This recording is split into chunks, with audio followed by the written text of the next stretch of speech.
Hey, I'm Seth Andrews. I'm host of thethinkingatheist.com. The Thinking Atheist is not a person, it's an idea. I'm a former evangelical. I came out of a faith culture. Fake it till you make it. Faith over knowledge. And now here on the other side of the looking glass, I want to pursue knowledge. And that's what the Thinking Atheist represents. Let's pursue the evidence. Let's use our brains, use reason. Let's think about these things. I've been thinking a lot about the theocrats in power as we approach the 2020 election. And here on Atheist Day 2020, I wanted to dwell a little bit on some of the invocations that we give from the Constitution and the Founding Fathers. We talk a lot about state-church separation. We don't always understand where some of these things come from. So for just a few minutes, here's kind of a layman's look at the backstory. And I want to start by going back in time. It's the 7th of October, 1801. Thomas Jefferson, newly elected president, right? The ink on the Constitution's not even dry yet. The American experiment still very fresh. And there was a group called the Danbury Baptists, and they were a smaller denomination of Baptists, and they were nervous. They were nervous that they were going to be discriminated against by the larger group of Baptists called the Congregationalists, right? We don't want to become second-class citizens. It's all kind of new out there. We don't know what's happening. Let's write a letter to Thomas Jefferson, and let's get some assurances that we'll still have a seat at the table.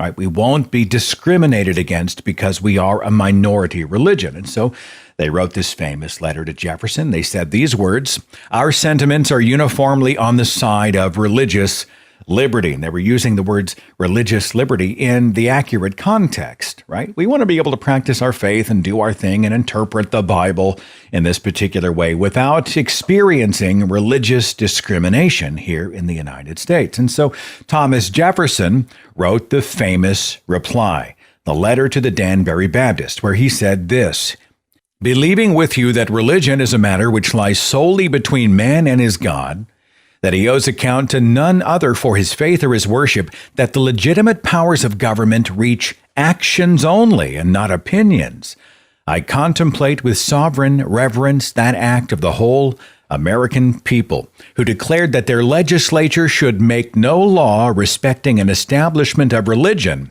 or prohibiting the free exercise thereof, this building a wall of separation between church and state." There it is, right? The line that we so often go to. Thomas Jefferson invoking the wall of separation between church and state. Pulpit preachers love to invoke Thomas Jefferson. I've never understood this. Like Thomas Jefferson is the same guy who was called by Federalists a howling atheist because of his strong criticisms of organized religion, even organized Christianity. Thomas Jefferson, who once described himself as being of a sect by myself as far as I know, meaning he didn't line up with any other orthodoxies. He was kind of doing his own thing, marching to his own tune. This is the same Thomas Jefferson who is responsible for the Jefferson Bible. Thomas Jefferson took the early incarnation of an X-Acto knife, I guess, or razor blade, and he went through and sliced out all of the supernatural stuff, including Jesus's miracles and resurrection. Just cut them out of the Bible. And this Bible is currently on display. You can go see it at the Smithsonian, right? How would the theocrats respond to that Thomas Jefferson, who essentially cut the supernatural Jesus out of the Bible because he said, well, Christ had some good teachings, but there's no real good reason to support any of this magical stuff, right? You don't hear about that Jefferson from the Christian nationalists and the evangelicals and the pulpit preachers and the theocrats. Thomas Jefferson wrote a famous letter to John Adams. He said, "When once we quit the basis of sensation, all is in the wind. To talk of immaterial existences is to talk of nothings. To say that the human soul, angels, God are immaterial is to say they're nothings. Or that there is no God, no angels, no soul. I cannot reason otherwise.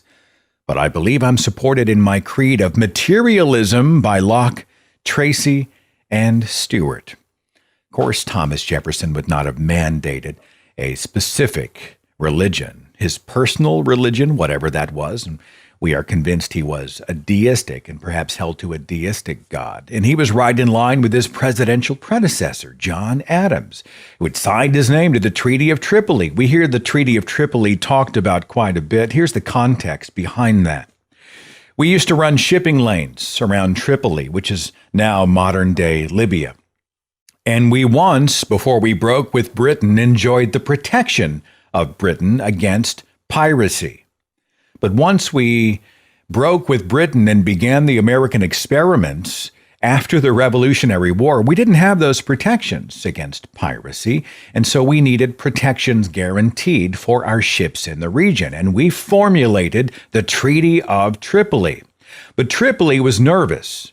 A Muslim-majority population worried that we were going to come in and colonize, try to take over, Americanize, take away their Muslim faith, whatever. And they wanted assurances, and that's exactly what the United States did. We put together the Treaty of Tripoli with this famous quotation. It says, "As the government of the United States of America is not in any sense founded on the Christian religion, it has in itself no character of enmity against the laws, religion, or tranquility of Muslims, and as the said states never entered into any war or active hostility against any Muslim nation, it's declared by the parties that no pretext arising from religious opinions shall ever produce an interruption of the harmony existing between the two countries." There it is in black and white, right? John Adams is saying, we're not a Christian nation. And don't worry about us. We're not coming to Christianize Tripoli. Thomas Jefferson's successor, James Madison, was a huge critic of organized religion. He opposed a bill that had come out in 1785. They wanted to use taxpayer money to teach Christianity in public schools. It was James Madison who publicly opposed that. He opposed this dangerous abuse of power because religion can be directed only by reason and conviction, not by force or violence. You can't mandate a religion. This is a private and personal affair. It doesn't belong in the public schools. Thomas Paine, much like Thomas Jefferson, he often referenced God in the most deistic sense. He wrote a series of pamphlets called The Age of Reason, came out in the late 1700s and in the early 1800s. And he strongly attacked the institution of the Christian church and organized religion. He famously called Christianity a fable. This is Thomas Paine. He wrote in The Age of Reason, "The study of theology as it stands in Christian churches is the study of nothing. It is founded on nothing. It rests on no principles, it proceeds by no authorities, it has no data, it can demonstrate nothing, and it admits of no conclusion." Benjamin Franklin, he may have believed in a deistic God, but he was a longtime critic of organized religion. He was often writing these parodies of Puritan intolerance among the colonies, and instead he wanted to promote human goodness. Right? Human goodness. He famously said, "Vital religion has always suffered when orthodoxy is more regarded than virtue." Right? This is humanism. Right? Your virtue, your morality, your attitudes, actions, and deeds toward your fellow men and women, these are the most important things, not the orthodoxy, not the dogma. That's humanism. So flash forward. 2018, in the month of June, Pastor Robert Jeffress of First Baptist Church, Dallas, Texas, mega pastor here in the United States, does a famous sermon broadcast worldwide called "America is a Christian Nation." And Pastor Jeffress said this: "America was not founded as a nation that is neutral toward Christianity. America was founded as a Christian nation." Now, he's really slippery here because he was saying that Thomas Jefferson didn't promote or endorse a governmental religion, but he did endorse a governmental faith. Guess which faith Pastor Jeffress is talking about? All right, Christianity, of course. Christian privilege, Christian nationalism. Interesting that Pastor Jeffress is part of Donald Trump's Evangelical Advisory Board. Why does a secular, state church-separated government have an evangelical advisory board? Well, this is a really good question. Of course, we see the evangelicals all over the current administration. Paula White con artist, scam artist, evangelist Paula White. She's at the inauguration praying for Donald Trump, endorsing him, giving God's endorsement. You've got Franklin Graham at the inauguration. In his prayer, he said this: Mr. President, in the Bible, rain is a sign of God's blessing. And it started to rain, Mr. President, when you came to the platform. Now, what's most likely in the month of January in Washington, where it rains 9 days on the average out of every 30? Is it most likely that God rained down divine baptism on Donald Trump, or that it occasionally rains in Washington, D.C., right? But this is what we're facing. You've got Energy Secretary Rick Perry, who is calling Donald Trump the chosen one. You've got John Hagee, mega pastor from Texas, of course. He's talking about a Christian nation and how Trump has been brought to us. You know, by the way, Hagee is a Zionist. He's a Christian Zionist, which is part of an end times narrative where the United States endorses Israel and the sanctity, the sovereign nation of Israel, is part of the book of Revelation, which precedes the end times. This is all bringing Jesus' return. And this is a terrifying notion that's echoed even within the Trump administration's cabinet members and staff. You've got Mike Pompeo, U.S. Secretary of State, saying that Donald Trump may have been brought up to power by God, like the Queen Esther of the Bible, to protect and endorse the Jews as part of the biblical narrative. You've got Betsy DeVos, the Secretary of Education, saying that the public school system is actually there to advance God's kingdom, her specific God. We're not talking about Allah or Krishna, right? We're talking about her specific pet deity with a proper name.